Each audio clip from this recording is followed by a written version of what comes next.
Nizamabad Jagdalpur national highway 63 జోడువాగుల road మరమ్మతులు చేసినందుకు కృతజ్ఞతలు తెలుపుతూ సీఎం రేవంత్ రెడ్డిని చెన్నూరు ఎమ్మెల్యే వివేక్, ఎంపీ గడ్డం వంశీకృష్ణ చిత్రపటాలకు పాలాభిషేకం చేశారు స్థానికులు. గత 10 ఏళ్ల గోసను తీర్చారని ఆనందం వ్యక్తం చేశారు. గత బీఆర్ఎస్ సర్కార్ తమ సమస్యలను పట్టించుకోలేదన్నారు. అటవీ శాఖ పర్మిషన్ వస్తే జగదల్పూర్ హైవే 4-వే లైన్ కూడా మారుతుందని చెప్పారు.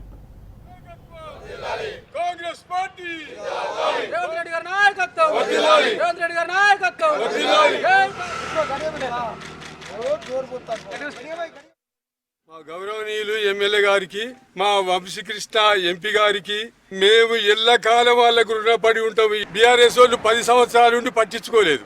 మా ఎమ్మెల్యే సాబ్ వచ్చి సంవత్సరం కాలేదు, రోడ్డు పని పూర్తి అయింది. ప్రతి మనిషి కొయ్యతోళ్ళు ఎంతో ఇబ్బంది పడి యాక్సిడెంట్ అయ్యి ఎంతో మంది చనిపోయారు.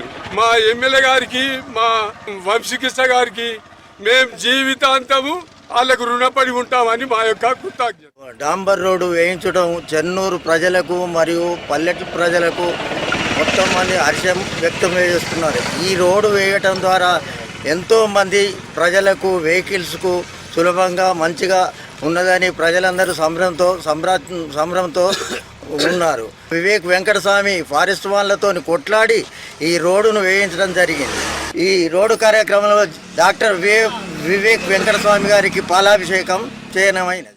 పెద్దలు చెన్నూరు నియోజకవర్గ అసెంబ్లీ శాసనసభ్యులు డాక్టర్ వివేక్ వెంకటస్వామి గారి ఆధ్వర్యంలో ఈ రోడ్డును చాలాసార్లు ఈ R&B మరియు నేషనల్ హైవే వాళ్ళతోటి వారు సర్వే చేయించి దీనికి గాను 1,80,00,000 నిధులను అతి త్వరలో శాంక్షన్ చేసిన ఘనత మన ఎమ్మెల్యే గారికి దక్కింది.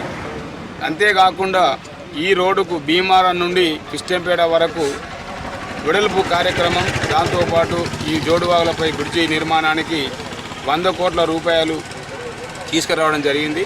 అది కేంద్ర గవర్నమెంట్ను ఒప్పించి వంశీకృష్ణ గారు తీసుకొచ్చిన శుభ సందర్భంలో త్వరలో ఆ కార్యక్రమం కూడా జరగబోద్దని ఈ ప్రజలకు, చెన్నూరు ప్రాంత ప్రజలకు తెలియజేయడం జరుగుతుంది.